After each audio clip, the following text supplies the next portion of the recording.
Everyone, welcome or welcome back to my channel. Today I've got some fun Christmas DIYs to share with you that I think you're really going to enjoy. So, if you want how to make them, stick around. I'll show you how. Thank you so much for being here. I really appreciate it. Right, Maxwell? Okay, for this first one, I'm going to use these house ornaments that I got from Amazon. You get 18 of these, and they're pretty large, and it only runs about $16 for all 18 of them. You could use these on packages too, but I'm going to show you how to make a tablescape with them, or even something for your mantle. Okay, next I'm going to take some wood filler and I'm going to fill in all the little holes. Now this is a wood filler that's purple, and once it dries it turns a cream colored, and then you know that you can sand it at that point, but just fill in all of your holes. If you want to speed up the drying process, I'm just going to take an embossing gun and heat these up, and then they dried up pretty fast. And then after they've dried, you're just going to take a sanding pad and you're going to sand them. You want to make sure that they are completely smooth. And I'm doing all of these exactly the same way. Next, you want to take some time to really wipe them down good. Make sure that you don't have any of that filler still left on these. Next, I'm going to take these outside and I'm going to spray paint them with a white primer. And this is just a flat white primer. I laid mine out on just a piece of paper. You want to make sure you don't put it on something plastic. You want to make sure it's paper because the plastic will stick to it. And then just really coat them good with one coat. Let that dry real well and come back. It did take 3 coats to get this done, but I did all this with one can. And then we're going to flip them over, and we are going to paint the opposite side. And we don't have to do it as dark as we do this side. Really get the one side really nice and white, because we're not going to paint these by hand at all. This is the only paint that we're going to put on them for the white part. And just take your time on this. You don't want any running or anything like that. Just get them coated and then set them aside and come back and paint them again. And then when you get ready to flip them over to the opposite side, I would take your paper up, turn it over so you have fresh paper on the back side of it, and then lay those out, because you don't want them sticking to the paint that you've got laid down there right now. After those have dried, I'm just going to lay them out on a piece of paper, and I'm going to use some Parisian gray chalk paint, and I'm going to lightly distress them with a chip brush. I'm not overly doing these, and I am using kind of a light gray so it didn't overly power it. And you're going to do each one of these exactly the same way. Just get it some little streaks in it. It doesn't have to be major. We're just kind of giving it just a very little bit of an aged look. And if you get most of your paint off of your chip brush on your paper towel, then you'll have just enough to actually distress them to where they do look good. So after those have dried, I'm just going to take a sanding pad and I'm going to lightly sand these so that they take away some of the paint in just some areas. Not a lot, just a little bit. Just kind of streak it up a little bit. And I'm using an 80 grit sandpaper on this. And this didn't take long at all. You could sand through these pretty quickly because you're just doing it a little bit. Next, I'm going to take a piece of wood that measures 2.5 inches wide by 3/4 inches thick. Now, you doesn't have to be this thick if you don't have that. Use whatever you have. And then I'm going to take it out to my saw, and I'm going to cut it to 51 inches in length. I'm going to put this one on my mantle, and that's how much space I had. You can go just a little bit bigger because I did not use 2 of the houses on mine. And I'm just using a chop saw to cut these. And this is a great little saw. I'll give you the link for this in the description below. It's priced really well, and it does just about any kind of project without it being so intimidating like a big saw. Next, I'm going to paint my board, and I'm just going to paint it with some white acrylic paint, and I'm going to paint the top and the 2 sides. I'm not going to paint the bottom of this board. You just want to get it white on the top and the 2 sides. And then just really get it on there good, and you may have to do 2 coats, but it doesn't have to be perfect because you're not really going to see it. Okay, next we're going to start attaching our houses to this piece of wood. We're going to come right to the top edge with our first one. Just put hot glue on this, and we're going to use hot glue throughout the rest of this project. And just let that dry real good. And then you're going to bring another house in, and it's going to sit on the top ledge next to this one. And you're going to have to overlap them a little bit because that's how that back one is going to be held up. So we're just going to put a little bit of glue down the side and find a house that complements it where you don't have your roof hanging over the window. So that one was perfect for that one. Just put it behind there, push it up there real good, and let that dry. And you don't have to put any glue on the bottom ledge. These are going to hold pretty good. And you're going to continue to alternate with them all the way across. So your next one, find one that kind of doesn't overlap the windows and bring that one in. and then just put a bead of glue down the side and attach that one. Just kind of play with these. You want to kind of make sure that you're not covering up all the windows, and you'd want to put glue down the bottom on these to hold them together on that one. And then just keep alternating until you figure out exactly how you want it to look. And I'm going to go kind of fast on this so you can see what I'm doing, but you can kind of see which ones I'm picking to overlap each other. Okay, and then next I'm just going to continue to add them until I go all the way to the end of my board. Now, if you don't need 51 inches worth of a board like this, just cut it to whatever length that you have. If you want to put it on a table and you only want 42 inches, just cut yours at 42 inches, and you could use your houses for something else. They would be super cute on packages too. If you had some Christmas packages you're doing, these would be cute if you wanted to decorate them up gingerbread style. You could do the same thing. But I'm just going to continue to go until I have all my houses put together, and then I'm going to decorate them. And once you get to the very last house, you are going to have to put a little bit of glue underneath that house to hold it in place. So line it up, put some glue right there, and then you're going to have to put some glue underneath it to hold it in place. Next, I got these little wreaths at Michael's. They had a little red ribbon on them, but I took them off, and I'm going to put one of these on every other window.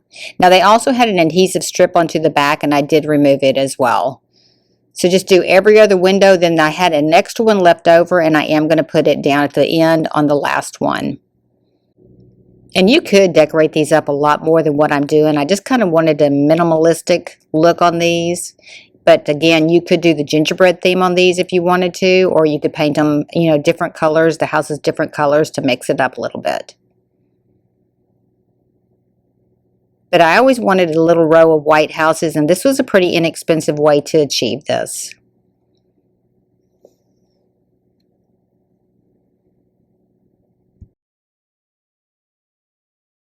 I got some of these little trees also at Michael's, and I'm just going to put these right at the doorway of several of these houses. I'm just going to do a few just where they actually have a doorway at their house. And then I'm going to put one at one of the tall apartment complex houses too, just to make it look a little bit more decorative.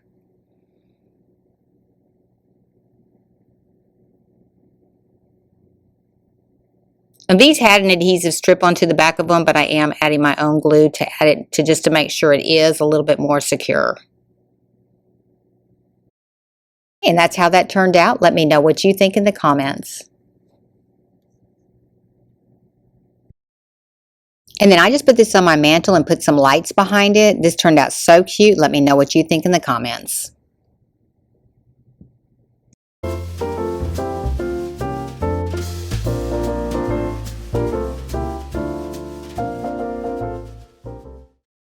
Okay, next I've given you these letters in the description below. You can just download them and cut them out.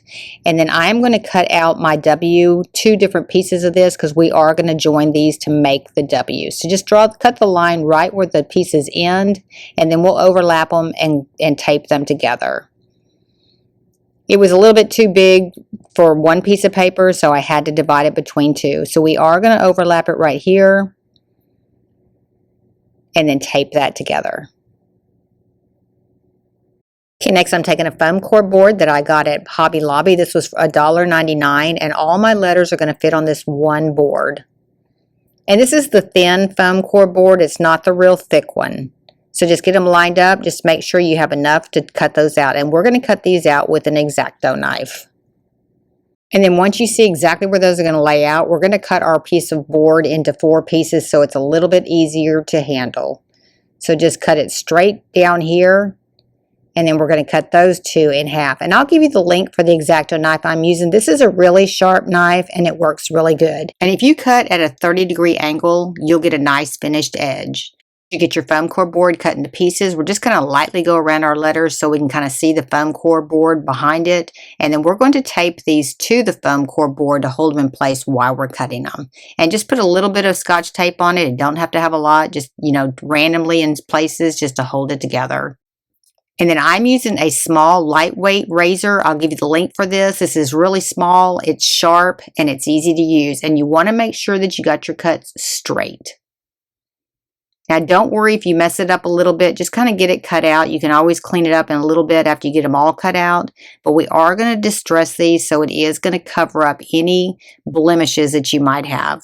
But just kind of take your time on this. Do long strokes on the ones that are straight, and then just kind of go around lightly as you're doing these. Just turn your knife as you're going. Don't chop into it like a saw. Just kind of lightly turn your board as you're cutting it. And then it really helps if you start turning the letter as you're cutting. It makes it go a little bit easier.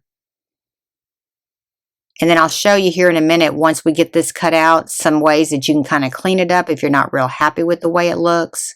And then once you do get your lines drawn in there, you can remove your paper and then just go ahead and cut the rest of it out. In reality, it took about 20 minutes to cut all these pieces out. And then once you get to the end, I'm going to show you exactly what you can do with a sanding pad to kind of clean up the edges. And you can take just a little sanding pad to kind of clean up the edges, just to kind of smooth them out a little bit.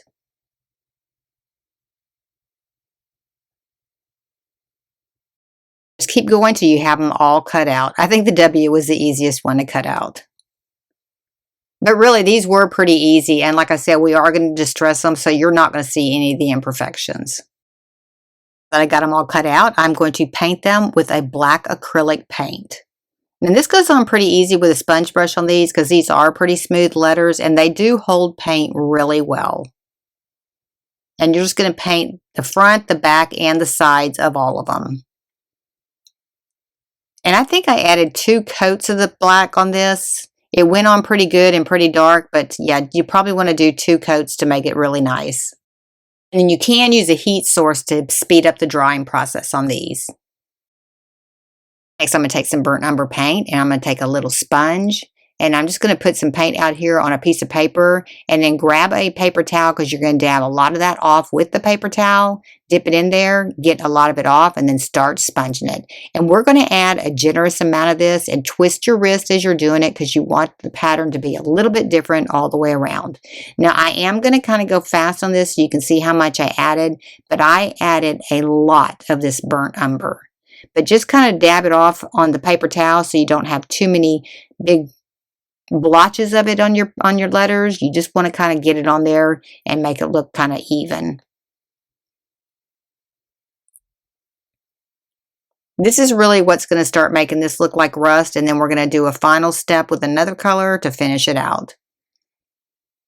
But you see how I'm twisting my wrist there as I'm going. You want to make sure that you're doing that. Otherwise, you're going to have the same sponge pattern exactly in the same place. And I am getting it a little bit heavier as I'm going. You can do that. I ended up going back and putting quite a bit of paint. So I'm going to kind of speed up through here so you can kind of see how I did it. And you'll want to start light on this, because you can't take it off once you do it, or you'll have to paint over it. Start light, let your letter dry, and then come back in and add more. But definitely start light and then add to it. Otherwise, you'll have more on there than you need, and you can't take it off without repainting it. So this is pretty much my first coat on all of these. And after they dried, I'm going to put another coat. You can see I did it a lot heavier on the second coat. Now be sure and get your sides too. You don't have to distress the back of it. Just make sure you do get the sides of it. We're going to use some black acrylic paint, and we're going to use a sponge on this as well. And we are going to start dabbing this on. Now, we're not going to go quite as heavy as we did on the burnt umber. You just kind of want to put 1 coat around here just to kind of blend it all in. This is what's going to give it the nice rust look. And be sure on this one too, you're twisting your wrist. You're not staying in the same place. And try to get a lot of the paint off onto your paper towel first, because you don't want big blotches. And then just keep going till you have all your letters done exactly like this. And you want to get all your letters exactly the same. So try to get about the same amount of black on all of them. Next, to finish them out, I'm just going to take a sponge brush, and I'm just going to go right around the edges to make the edges darker.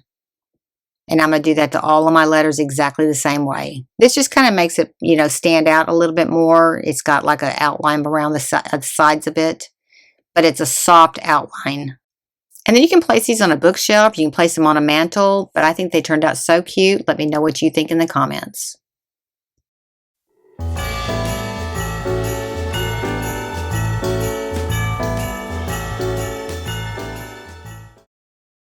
This next one, I got one of the tree skirts from the Dollar Tree, and I'm just going to use my heat embossing gun to get my label off. And it came off in one piece pretty easily with this. Just heat it up and it'll start melting that adhesive and it'll come right off.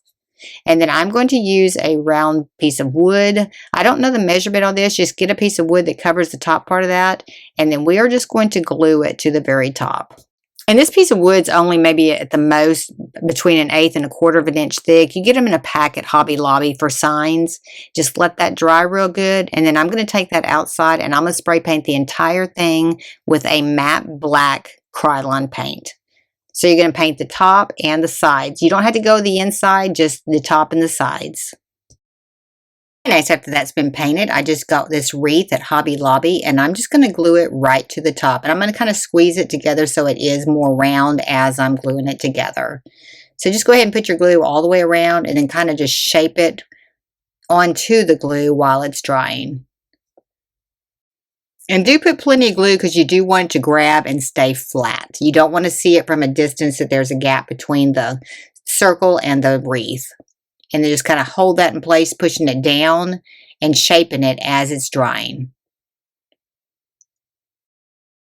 Next, I got this little piece of birch log and I'm just going to glue it right down into the center. This is about 1 inch tall. And then I got this little lantern at Hobby Lobby. It was on sale. These were pretty inexpensive. I think I gave $3.99 for this little lantern. It's going to take a little bottle brush tree and I'm going to glue it right down in the center where normally a tea light would go. Just kind of make sure it does stand up good. And then I'm just going to glue this to that little birch log. So just close up your lid, put a little bit of glue onto the birch log, and then we're just going to set it right in the center and make sure that it is centered. Kind of take your time on this part, just make sure it is centered. To dress it up a little bit, I'm just going to take some of the little pine cones I got at Hobby Lobby and I'm going to just insert those. I'm going to kind of embed those into the greenery and I'm going to put quite a few of them all the way around. This just kind of dresses it up a little bit.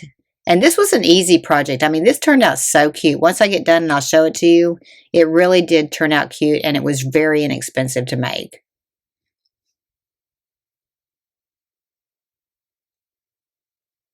But I'm just kind of randomly putting some pine cones in here, just kind of spacing them out a little bit. Not overly doing them, but just put several of them on here.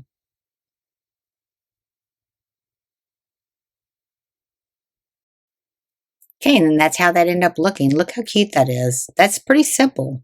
And then I just figured I'd dress it up just a little bit more by taking a little velvet ribbon, putting it around the front, and then just tying it into a bow.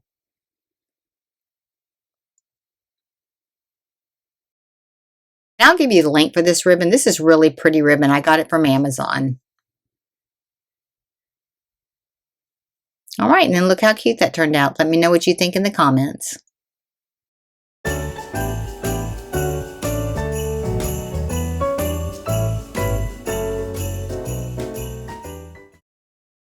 Okay, for this one, I'm using some terracotta pots that measure 2 3/4 tall by 2 3/4 in diameter, and I'm using 5 of these. Okay, next I'm going to take some painter's tape and I'm going to cover up the hole in the bottom of each of these little terracotta pots. We're going to drill a hole in the bottom of them and this will keep it from breaking, and we're going to graduate up with our drill bits until we get to 1/4 inch. So just poke a hole so you know exactly where you're going to start drilling on each one of them, and then we're going to start drilling with small drill bits and graduate up. And I'm just going in a circular motion to kind of make it open up a little bit more. And then I'll go to the next size drill bit until I get all the way to the 1/4 inch drill bit. And then this is the size hole we're looking for, but you do want to go around in a circle to open up the hole. And then go ahead and take all the painter's tape off, and then we're going to paint these. Now I'm just painting these with an espresso brown paint. This is just an acrylic paint, and I think it's made by Folk Art. And I'm just going to take a sponge brush and I'm going to paint the inside and the outside both the same exact color on all of them. And you really don't need a lot of coats on this. This covers pretty good. I think I did 2 coats on each one. Those are dried. I'm going to take some gold rub and buff and a soft rag, and I'm going to brush these. Now, I'm not going to put these real heavily on these. I'm just trying to get a little bit of a vintage look on these. And I'm going to start by putting it just around the edges on the top edge, and then I'm going to put it on the bottom edge as well. And this stuff does go a long way. You can use this tube for years.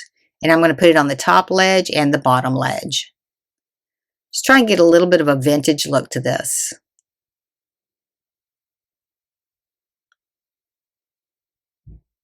And I'm going to do all of them exactly the same way.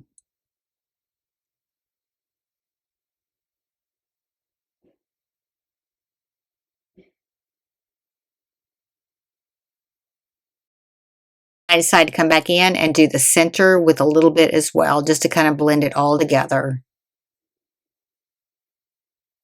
But I'm not going to overly do these, just a little bit, just to goes a long way.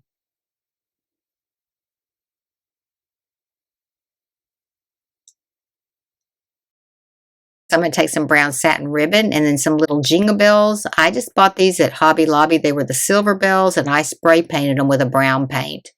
I'm just going to run my ribbon right through the center of it, and then I'm going to stagger these different lengths. So once you get your bell run through there, then you're going to take it and you're going to run it through your flower pot. Just kind of really fold up the end real good, and then you can run it through there pretty easily. And then you're going to do all of them exactly the same way. Okay, once you get them all done, you're going to tie the ends of them up. And then we're going to just take some wire and wrap them all together. And then just tie your wire pretty tight. But since you're right below those knots that you made, this is not going to come apart. And see, they're staggered in different lengths. To hang these, I just got this stick out of my yard, and I'm going to take some 5mm jute and I'm going to tie it on both ends. And then I'm going to hang it from that jute. And then if you are planning on hanging this like this, you want to make sure that you get your knots pretty tight, because those little terracotta pots are a little bit on the heavy side. You're going to tie it on the opposite side exactly the same way. Now we are going to make this a little bit snug, so don't have a lot of slack in your rope. Really pull it tight. And then just tie that into a knot as well. And I'm going to add a little bit of hot glue on both ends just to make sure it stays together good. To hang my bells from my stick, I'm just going to take some jute. This is probably about a 2mm jute. And I'm just going to tie it onto the center of these bells, and I'm going to hang them onto my stick. And this will all be covered up here in a minute. I'm going to cover it up with a lot of greenery. And just tie it right to the center. And I'm tying several knots on this because I really want it to be tight. And then once you get done tying all your knots, go ahead and put a little bit of hot glue under it just to make sure it stays in place. Next, just to tie this all together, I'm just taking some greenery that I have. This actually got cut off of a garland. And then I'm going to take some just brown wire and attach these. I'm just going to kind of wrap it around a couple of times to hold it in place. And then I'm going to attach 3 more pieces to it, and then we'll kind of glue it to our stick. And try to use a wire that's kind of natural looking instead of like a silver wire, so that you won't see it.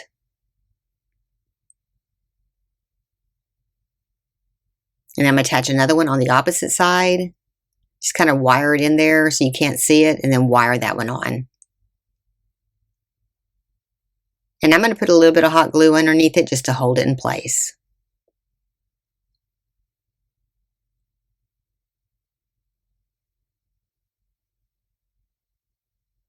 And then I'm just going to run my wire for this one on the opposite side.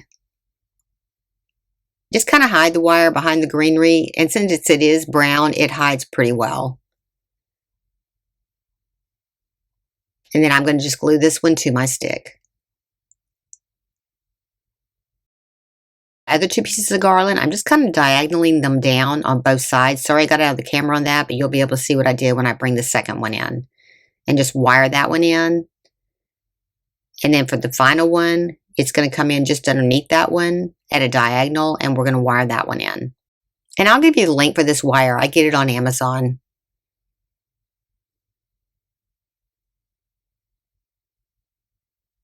But it does blend good. You don't even see it. All right, and that was pretty much it with that one.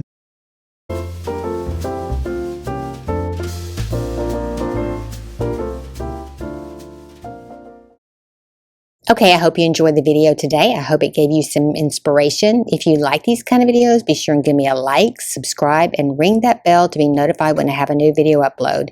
And don't forget to hype because it really does help my channel. Thank you so much for being here. I really appreciate it. And if nobody's told you today, you're awesome. See you next time. Thanks for watching.